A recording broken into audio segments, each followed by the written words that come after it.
आणि आता थेट जाऊयात जालना जिल्ह्यामधल्या अंतरवाली सराटीमध्ये मनोज जरांगी बोलतायत। पाटील, आज मराठा आरक्षणावर काहीतरी ठोस निर्णय होईल अशी समाज इच्छा व्यक्त करतो आहे। आज मराठा समाजासाठी महत्त्वाचा दिवस आहे। राज्य सरकार तुमच्या संघर्षानंतर विशेष अधिवेशन घेत आहे। काय तुमची प्रतिक्रिया, काय तुमचं म्हणणं आहे, काय तुमचं आवाहन आहे ते आम्हाला सांगा। या विशेष अधिवेशनाचं सरकारनं जो सगळ्या सोयऱ्यांची अधिसूचना काढली त्याची अंमलबजावणी सुरुवातीलाच करावी। नंतर मागासवर्ग आयोगानं जो अहवाल दिला आहे तो स्वीकारलेला तर आहेच त्यांनी। त्याचा कायदा करण्यासाठी नंतर दुसऱ्या सत्रात त्यांनी तो चर्चेला विषय घ्यावा। कारण आंदोलन हे मराठ्यांनी, करोडो मराठ्यांनी ओबीसीतून मराठ्यांना आरक्षण मिळावं म्हणून उभा केलेलं आहे। त्या मराठ्यांच्या नोंदी सापडल्या, त्या नोंदीच्या आधारावर ज्या महाराष्ट्रात मराठ्यांच्या नोंदी सापडल्या नाहीत त्यांना आरक्षण देण्यासाठी सगळ्या सोयऱ्यांची अधिसूचना सरकारनं काढलेली। त्यासाठी सरकारला विनंती की त्यांनी अगोदर आज जे अधिवेशन आहे, आजचं विशेष अधिवेशन, त्याच्यात अगोदर सगळ्या सोयऱ्यांचा विषय घेऊन त्याची अंमलबजावणी करावी आणि महाराष्ट्रातल्याही सर्व आमदार महोदयांनी आणि मंत्री महोदयांनी मराठ्यांच्या यांनी या सगळ्या सोयऱ्यांची अंमलबजावणी करण्यासाठी तो विषय सगळ्यांनी लावून धरावा। याचबरोबर त्यांनी मराठा समाजाची जी मागणी आहे, ओबीसीतून मराठ्यांना आरक्षण, या मागणीविषयी बोलावं, लावून धरावं। मराठ्यांची मागणी एक आणि तुम्ही वेगळी करताय की वेगळी द्या। जर तुम्ही असं केलं तर तुम्ही मराठ्यांचे विरोधी आहेत हे आजपासून ग्राह्य धरलं जाईल। कारण मराठा बघणार आहे कोण बोलतोय, कोण काय कारणं सांगणार आहे। सगळ्याच आमदारांनी सुद्धा, इतरही आमदारांनी याविषयी बोलावं। मात्र मूळ विषय असा आहे की जे आजचं अधिवेशन आहे यात सगळ्या सोयऱ्यांची जी अधिसूचना यावर अगोदर चर्चा करून त्याची अंमलबजावणी करावी। सगळे सोयरे हा विषय किती महत्त्वाचा आहे आणि त्यामुळं मराठा समाजाला न्याय कसा मिळू शकतो आणि सोबतच सगळे सोयऱ्यांची तुमची व्याख्या काय आहे त्याबद्दल सगळ्या सोयऱ्यांची किती महत्त्वाचं आहे आणि आंदोलन किती महत्त्वाचं आहे हे सरकारलाही आता माहिती आहे। डबल त्यांनी त्याची माहिती करून घेऊ नये। कारण आज जर 5 ते 6 महिने झाले मराठा झुंजतोय पोरं मोठे व्हावेत म्हणून, म्हणजे आम्ही मागणी केली एक आणि तुम्ही इथं करताय दुसरंच। तुम्ही अधिवेशन बोलवलं आहे, 1-2-3 लोकांचं मत होतं ते आरक्षण आणि त्यात 100-150 लोक ते घेतील, 100-150 लोक त्याचा फायदा। आज करोडो मराठ्यांची मागणी ओबीसीतून आमचं आरक्षण आहे ते आम्हाला द्या आणि ज्यांच्या नोंदी सापडल्या नाहीत त्याच्यासाठी तुम्ही सगळ्या सोयऱ्यांचं कायदा पारित करू असं 3.5 महिन्यापूर्वी सांगितलेलं आहे। मग तुम्हीच सांगितलेल्या शब्दाला इतका वेळ लागायला लागला आहे। त्यासाठी या अधिवेशनात सुरुवातीला तुम्ही सगळ्या सोयऱ्यांचा विषय तातडीने घ्या आणि त्याची अंमलबजावणी करा। नुसतं आंदोलन हे मात्र शांततेत असणार आहे, पण भयंकर मोठं आंदोलन असणार। म्हणजे विशेष प्रवर्ग करून जर आरक्षण दिलं आणि सगळे सोयरेवर चर्चा केली नाही तर मग मात्र प्रचंड मोठं या राज्यात आंदोलन उद्या त्याची आम्ही 21लाच घोषणा करणार। प्रचंड मोठ्या शांततेत मराठ्यांचं पुन्हा आंदोलन उभं राहणार। कारण आंदोलनच आमच्या लेकरं मोठे व्हावेत म्हणून ओबीसीतून मागणीसाठी, आणि ते डावलून तुम्ही तिसरं कसं घेताय प्रत्येक वेळेस? आम्ही नाकारलं नाही आहे, ते देताय ते मागासवर्ग आयोगाच्या अहवालानुसार तुम्ही आरक्षण देताय ते द्या। त्यांना ते 2-3 जणांना लागतंय ते, कारण त्यांना आणखीन बी मराठ्यांचं वाटोळं करायचं। तेही आयोग याच आंदोलनामुळे गठीत झालेला आहे। याच आंदोलनामुळेच तेही आरक्षण मिळतंय। जे काय आज कायदा होईल तेही याच गोरगरीब मराठ्यांचं यश, यांनीच या जे 2-4 जणांना लागतंय 100-150 यांना मिळवून दिलं। खरं तर ह्या 100-150 या गोरगरीब करोडो मराठ्यांना द्यायला पाहिजे होतं, तरी याच मराठ्यांच्या आंदोलनामुळं गठीत झाल्याने ते मिळतंय। त्याबद्दल आमचं काय मत नाही। हे भाग 2 वेगळे। सामान्य मराठ्यांची मागणी ओबीसी आरक्षणातून आणि आम्हाला तेच पाहिजे। ते 2-3 ते 150 ते कोण आहेत असा प्रश्न महाराष्ट्राला पडलेला आहे, ज्यांच्यासाठी हे अधिवेशन घेतलं जाते म्हणताय तुम्ही, कायदा करणार आहेत असं म्हणताय। सगळ्या महाराष्ट्राला माहिती आहे त्यांना पुन्हा पुन्हा तेच वाटोळं करायचं आहे. जसं मागे ECBCचे पोराचे निवडी झाल्या नियुक्त्याच झाल्या नाही. ज्यांच्या हातात आता पेन पाहिजे होता, कमरेला इन केलेला बेल्ट पाहिजे होता, त्या पोरांच्या हातात आंदोलनच हत्यार आहे. आणि वय पण निघून चाललंय त्यांचं, वाटोळं झालं त्यांचं पूर्ण. आताही आरक्षण नाही टिकलं तर तेच होणार. त्यापेक्षा मराठ्यांची मागणी ओबीसीतून आम्ही येत, आमचं ते आरक्षण द्या. आणि ज्यांच्या नोंदी नाही त्याच्यासाठी सगळ्या सोयऱ्यांच्या माध्यमातून आरक्षण द्या. त्यासाठी अधिवेशनात खरी चर्चा व्हायला पाहिजे. तुम्हाला 3 लोक महत्त्वाचे का 5.5-6 करोड मराठी महत्त्वाचे? याचं उत्तर तुम्हाला द्यायचं आहे. आणि याचं उत्तर मराठी सुद्धा देणार आहे. तुम्हाला ते 100-150 महत्त्वाचे की 5-6 करोड मराठी महत्त्वाचे, हे तुम्हाला 21ला कळत. पण यावर तुम्हाला सरकारने काही सांगितलंय का? जसं तुमच्याकडे शिष्टमंडळ येऊन चर्चा करायचं, यापूर्वी काय काय विषय पुढे घ्यायचे. 4 दिवसापूर्वी OSD पण आले होते मुख्यमंत्र्यांचे, त्यावेळेस या अधिवेशनामध्ये कुठले मुद्दे घेतले जाणार आहेत काय, यावर सुद्धा काही चर्चा केली आहे का? नाही, आता काय कोणी शिष्टमंडळ आलं नाही, येत बी नाही. कारण काय असतं, प्रत्येकजण त्याच्या सोयीनुसार येतो. त्याचं ऐका मग आम्ही चांगले. खरं बोलायचं नाही, खोटं बोलू लागा मग आम्ही चांगले. आणि नेमकं मायापाशी ते जमत नाही. मी जे मागचं पुढचं आहे ते सगळं खरं सांगून टाकतो. तो यासाठी मी माझ्या समाजाचं वाटलं नाही करू शकत. त्यामुळं यायला नाही वेळ त्यांना. कामं असते, ते मोठमोठे लोक आहेत, कामं आहेत त्यांना. इमान वायाला जातं त्यांचं फोकाटचं आहे, तर डिझेल उडी देत. गोरगरिबांचे पैसे आहेत त्याला, हिंडत आहेत देव करीत इकडे तिकडे. हे देव झाला की तेव देव, तेव झाला की तेव देव, चालू आहे त्यांचं. जनता काय किती वेदना सहन करते, किती त्रासातून चालली, किती आक्रोश किंकाळ्या आहेत, याला वेळ नाही. हसण्यावर नेण्यासारखा विषय. पण बाबा हो, तुम्ही आता ही शेवटची संधी तुम्हाला, तुम्ही या अधिवेशनात घेऊ तर नका सगळ्या सोयऱ्यांचा मुद्दा आणि अंमलबजावणी करू नका.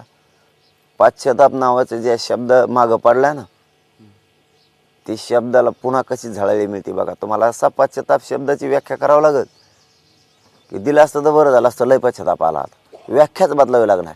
ध्यानात राहू दे तुम्ही.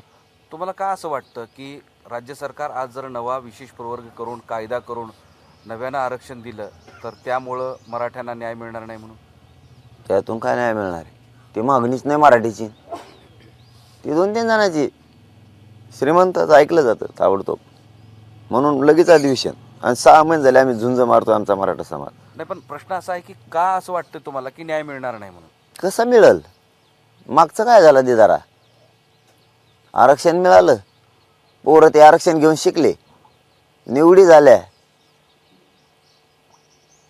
एक उदाहरण सांगतो दादा, जाऊ दे, सांगणं गरजेचं आहे. त्या ECBCतून एका विद्यार्थ्याची निवड झाली. ते गावात वाजत गाजत गावात नेलं. आमचं पोरगा अधिकारी झालं, शिवावरून वाजत गाजत नेलं. त्याला झाले आता 4.5 वर्ष. निवड झाली त्यावेळेस गावकऱ्यांनी त्याची मिरवणूक काढली. ते जे आणखीन गावात गेलं नाही, आणखीन इकडंच. कारण त्याला नियुक्तीच मिळेल नाही. त्यांना वाटलं हे साहेब झालं, आणि ते साहेब झालंच नाही. जमलेलं सुद्धा आणखीन लगीन नाही झालं. ते रिअल परिस्थिती, रिअल. इतकं वाटोळं झालं त्या पोरांचं त्या मागच्या आरक्षणामुळे. ते पोर आणखीन इकडं आंदोलनच करतात, बिचारे लढतात. आपली निवड झालेली, आपण अधिकारी झालेलो आहेत, आपली नियुक्ती होईल. आणि हे तेच आहे, ह्या 2-3 जणांच्या हट्टापायी पुन्हा मराठ्यांच्या मुंडक्यावरती पोरांवरती कुऱ्हाडची टांगते पुन्हा यांच्यामुळं. कारण ते हे रे होईल, परत ते उडन, काहीतरी लपडं होईल. कितीतरी वेळेस सांगितलं स्पष्ट करा, ओपन कोर्टात देणार आहे का? आम्ही नाही शंका घेत, पण जाऊ दे आता. त्या हट्टापायी याच आंदोलनामुळं त्यांनाही मिळतं, घ्या. परंतु आमची मूळ मागणी OBCतून आहे. ज्यांच्या कुणबी नोंदी सापडल्यात त्यांच्याच आधारावर, ज्या महाराष्ट्रातल्या मराठ्यांच्या नोंदी सापडल्या त्यांच्यासाठी सगळ्या सोयऱ्यांची अधिसूचना आहे. जरा भानावर या आणि त्याची अंमलबजावणी करा. मागा नाही आणि सुट्टी पण नाही. मागणी काय श्रीमंत मराठ्यांचीच आहे का इतर आरक्षण? गरज नसून वळवळ वळवळ शानपण दाखवायचं शेवटी अवघड असतं. मी हे केलं, मागचं बोल ना. आणखी याला बसलेत उपोषणला, सोडते. मुंबईत आझाद मैदानला दे कपाकप नियुक्त्या त्यांच्या, त्यांना लावले हेलपाटे घालायला आता. आणि गप्पा तर मारायच्या मोठमोठाल्या.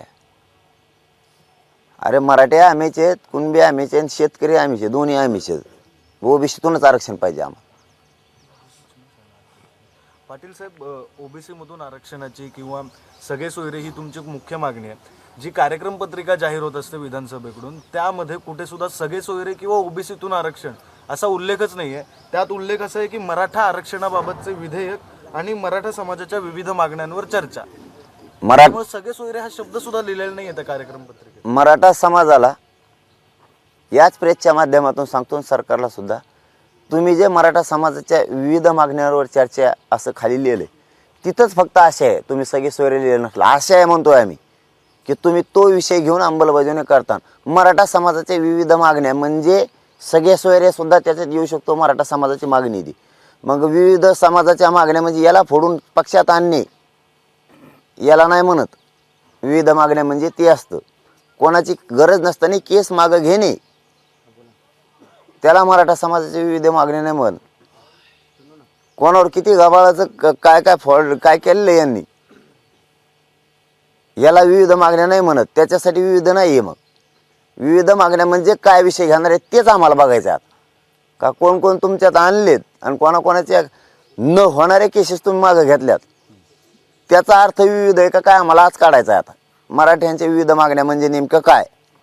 आता हे राज्य सरकारचं अधिवेशन झालं, कायदा केला, नवा कायद्याद्वारे आरक्षण मिळालं की लगेच कालच काही जणांनी सांगितले, आज पण काही जण सांगतायत की आम्ही कोर्टात जाणार.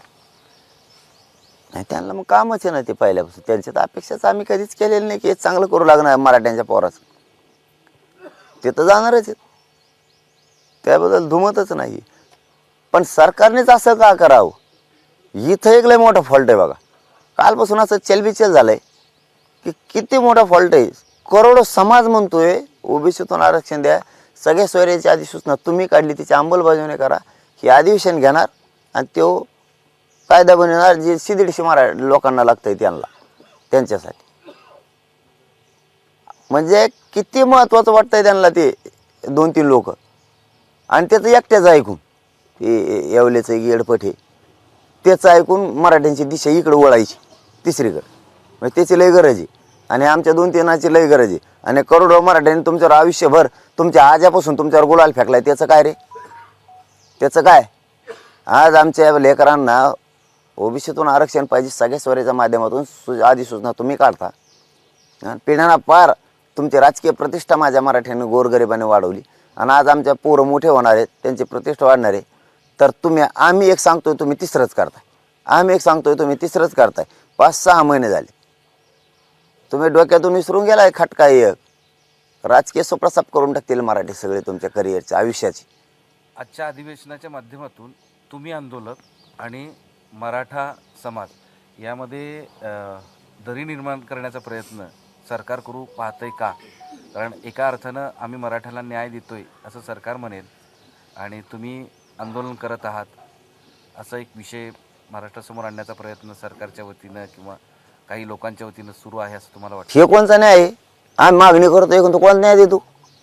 ही कोणचा न्याय आहे? याला कोणचा न्याय म्हणतात? मराठे मागणी ओबीसीतून 50% आतून आरक्षण पाहिजे आणि तुम्ही तिसरं देत आहे, ही कोणचा न्याय आहे? आणि कोणची दरीन फरी? दरीला काय करोड इथं 5.5-6 करोड मराठी एकीकडून आहेत. हे 2-4 जण कोणी तिकिटासाठी याच्यासाठी बुळबुळ करतात आणि करून टाकतात पोरांचे वाटलं मराठ्यांचे. पुन्हा मराठ्यांच्या पोराला खेट्या मारायला लागतात कोर्टात.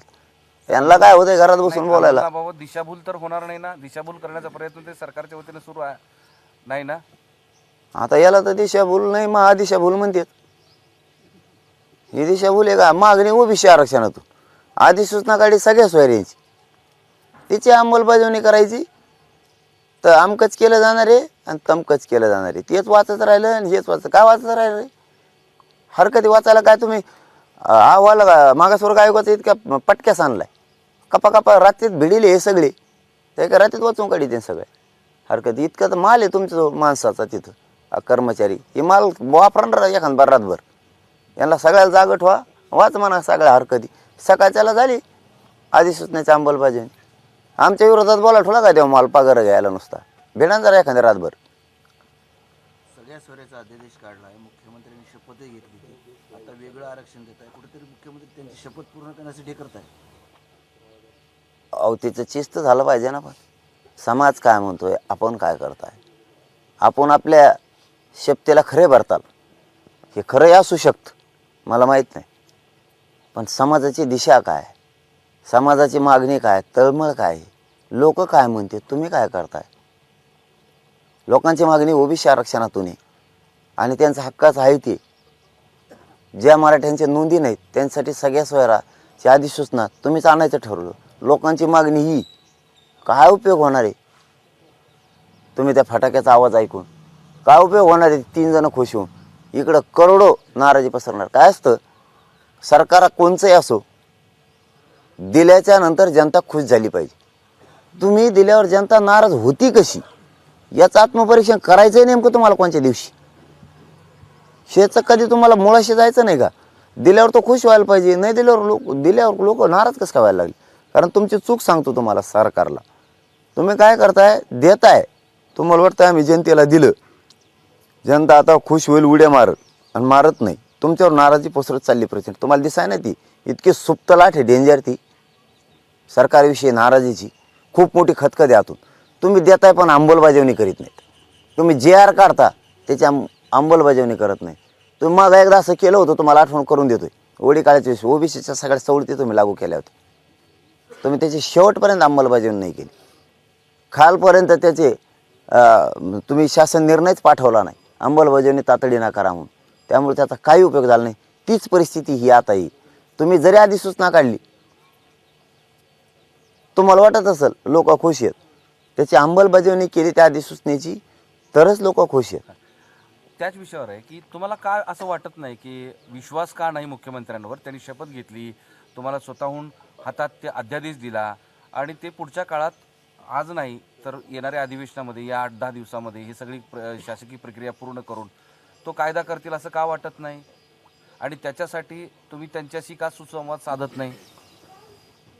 मुख्यमंत्र्यांची विश्वास मी आम्ही नाहीत का म्हणलोच नाहीत. मरूस तर आहेतच म्हणणार आहेत आम्ही.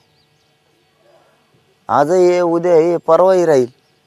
पण विश्वास टिकवण्यासाठी त्या दिवशी दिलेल्या अधिसूचनेसाठी याबरोबर त्यांनी ते विषय घेणं क्रमप्राप्त होतं.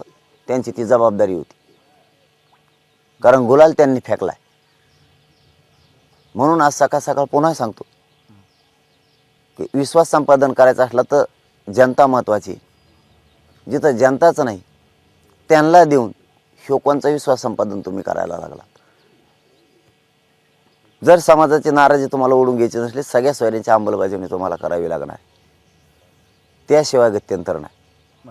जर आज सरकारनं हा विशेष कायदा करून मराठ्यांना आरक्षण दिलं म्हणजे देणारच आहेत आणि सोबतच सगळे सोयऱ्यांबाबतची तुमची मागणी आहे त्या संदर्भात चर्चा करून येणाऱ्या एक कालबद्ध वेळेमध्ये जर सगळे सोयऱ्यांच्या कायद्यासंदर्भात निर्णय घेणार असतील असं सरकारनं सांगितलं तर तुमचं समाधान होईल का. कारण आणखी एक अधिवेशन फायनली 8-10 दिवसानंतर असणारच आहे. आणि मग ते अधिवेशन आहे हे काय, हे अधिवेशनच आहे ना. असे किती प्रकरणं दाखवतो तुम्हाला. अरे कारण काय, तुम्हाला आणखीन पुढच्या अधिवेशनापर्यंत थांबायला कारण काय. हरकती वाचायचे, किती हरकती दाखायच्या राज्यातल्या शेकडो तुम्हाला प्रकरणं असे आहेत की ते प्रकरणं न बघता दिले गेले, ज्याच्यात ट्रक भरून पुरावे आले. सरकारने सांगा आम्हाला तुम्हाला पाहिजे असले उत्तरं तर आम्ही देतो पुरावे तुम्हाला. तुमच्याकडे कोणत्या प्रकरणात किती लाख आणि कोटी हरकती आलेल्या आहेत तरी निर्णय झालेले आहेत, किती दाखवायचे.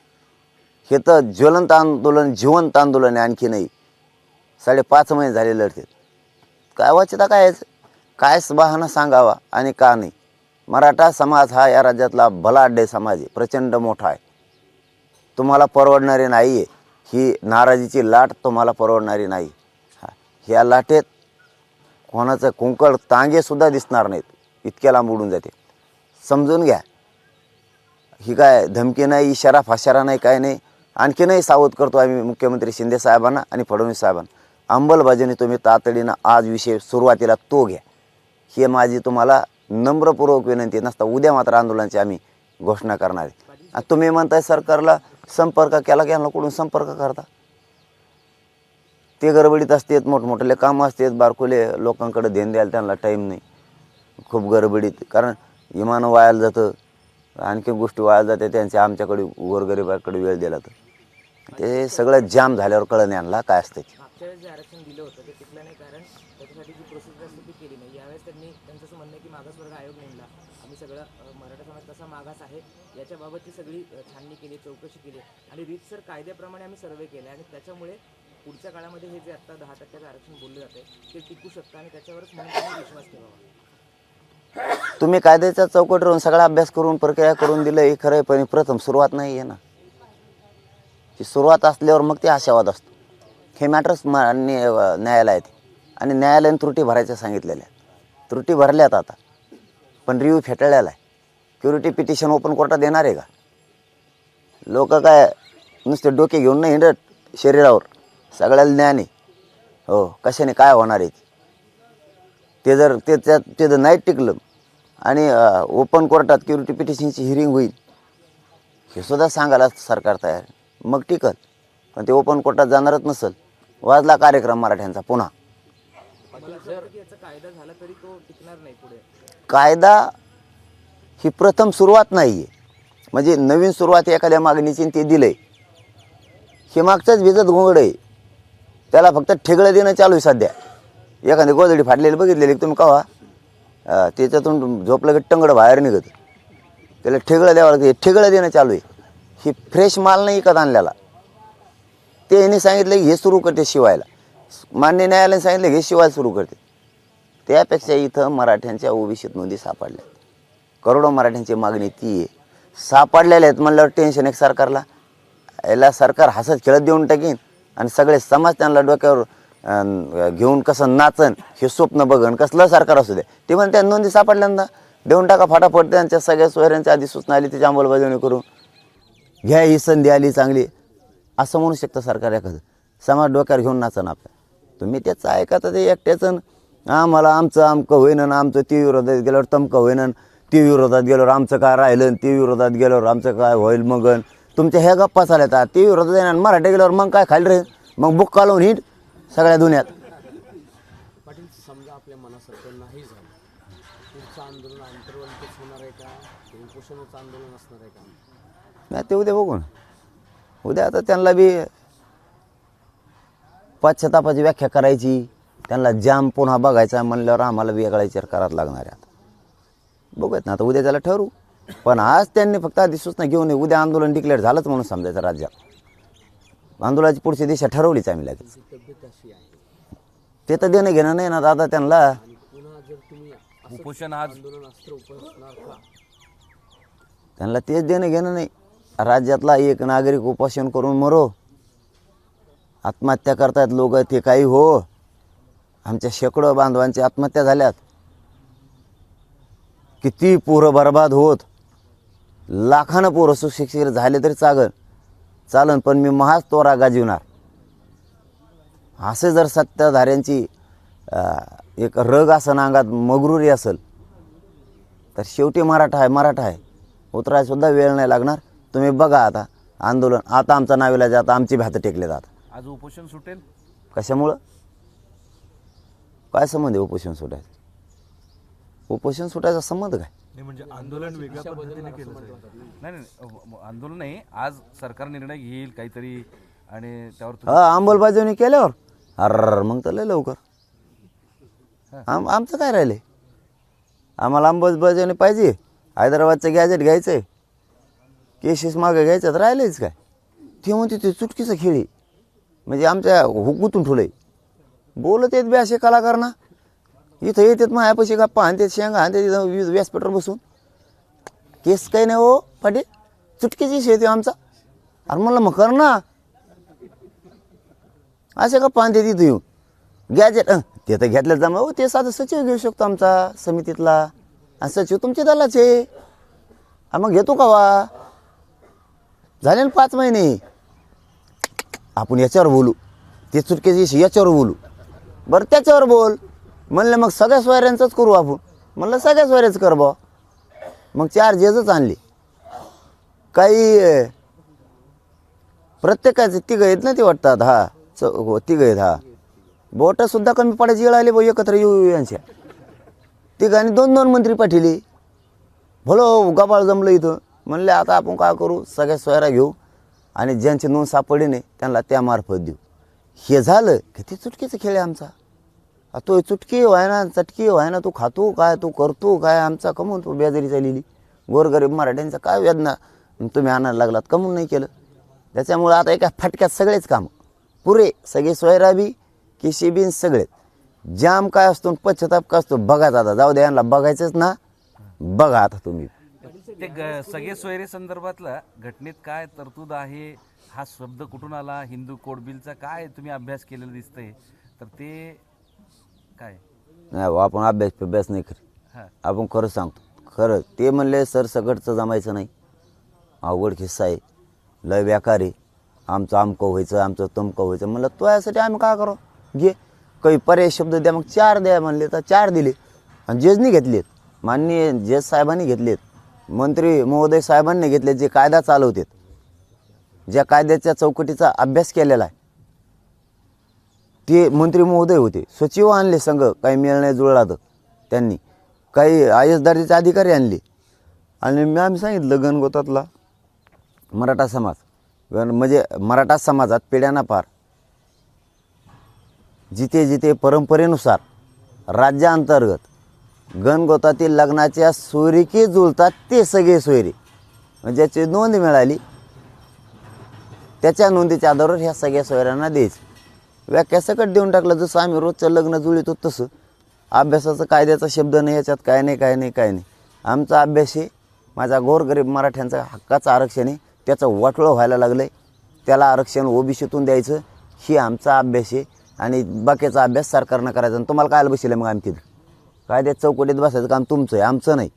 आम्ही आहेत का तिथे बसलेलो नाही. तुम्ही कसे कायद्यात चौकटीत बसत नाहीत आणि सगळ्या सोयरीची अंमलबजावणी करीत नाहीत ते आम्ही बघतोय. जे चॅलेंज होत नाही ते द्या म्हणतो, ते देत नाही. आणि चॅलेंज होईल ते देतात.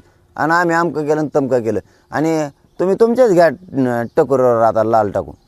पाटील साहेब, या आंदोलनाच्या वेळेस तुमच्या कुणी फारसं भेटायला आलं नाही किंवा चर्चा केली नाही, कोण नाही. काय वाटतं, सरकार दुर्लक्ष करतं या सगळ्या गोष्टींकडे? कारण त्यांना वेगळा कायदा करायचा त्यांनी मनावर घेतले आणि आता तुमच्या आंदोलनाकडे नाही दुर्लक्ष करूच शकत नाही ते. 5 करोड मराठ्यांकडे जर दुर्लक्ष केलं ना, मी नाही इथं, हे 5-6 करोड मराठा इथं दुर्लक्ष केलं ना, वाजलं जावाच कोणत्या तोंडाने कळा नाही त्यांना. म्हणजे एखाद्या कोण बार उसणं नेल्यासारखं नसतं तसं. माघारी देतो का वा, नुसता दरबारीनं ताट घेऊन येतो, हे दुसऱ्यापर्यंत येतो, देणारा कदरला ना. मग घरी डबल जायचं कसं, तोंडच नाही ना. पहिलं पीठ न्यायला दिलंच नाही ना, रोज नेतो का वर. काही मर्यादा आहे ना घरच्या देणाराला बी. त्याच्या मागं काही सासू सासरे असतील, काही नाही. तू अंधारात तुला द्यावं तर किती बार मराठीने द्याला ना, आता तुला 5.5-6 महिने वेळ दिला ना, किती देईल, मर्यादा असतात ना त्याला काय. पण यांना द्यायचंच नाही. दुसरं आता कळन त्यांना, आता मराठी कोणच्या वळणावर आहेत, शांततेत आहेत, पण कसे आहेत. किती सोपं आहे राव. पण जाता जाता सांगतो तुम्हाला, मराठा ओबीसी आरक्षणात निघालाय. कसलंही सरकार असतं ना, इतकं खुशी देऊन टाकलं असतं. ते म्हणले असते उलट आपल्या नशिबात आलं, आपल्या टायमालाच मराठी ओबीसीत निघालेत आणि टाकाभर देऊन आता एकदाच. आणि घ्या या गोरगरीब 5-6 करोड मराठ्यांचे आशीर्वाद त्या पोरांचे, ते दिलं सोडून. जे आरक्षण खड्ड्यात जाणार आहे ते देणार, आणि जे खरं टिकणार आहे, जे चॅलेंजेस होत नाही ते द्यायला टाळाटाळी सुरू केली. त्यामुळं आमचा पुढं नाविलाजी. सरकारला शेवटची विनंती आमची की आजच्या विशेष अधिवेशनात सुरुवातीलाच आपण सगळ्या सोयऱ्यांचा मुद्दा घ्यावा आणि सगळ्या आमदारांनी सुद्धा त्याची अंमलबजावणी करण्यासाठी एकमतानं आवाज उठवावा. आणि मुख्यमंत्री शिंदे साहेबांना आणि फडणवीस साहेबांना सुद्धा सगळ्या सोयऱ्याच्या अंमलबजावणीबाबत बोलावं. आणि मंत्री महोदयाने सुद्धा नसता आपण स्पष्ट मराठा विरोधी आहेत, मराठ्यांच्या मागणीच्या विरोधी आहेत. हे मराठी उद्यापासून अर्थ काढणार आहेत. मग आमचं कोण हे आता इथून पुढं मराठी ठरवणार आहेत. तुम्हाला जे वाटतं ते आपल्याला पाहिजेत, गळ्यात हात टाका त्यांच्या आणि खुशाल हिंडणे. आता मराठ्यांची ग्राह्य धरलेला विषय मराठी आता तुम्ही सोडून द्यायचे. चलो, धन्यवाद. तर आजच्या अधिवेशनामध्ये अधिसूचनेची अंमलबजावणी करा अशी मागणी त्यांनी केलेली आहे. तसंच सगळे सोयऱ्या संदर्भामध्ये जर सरकारनं आज चर्चा केली नाही तर पुढच्या काळामध्ये सरकारला पश्चाताप करावा लागेल असा इशारा देखील मनोज जरांगे यांनी दिलेला आहे. एबीपी माझा, उघडा डोळे बघा नीट.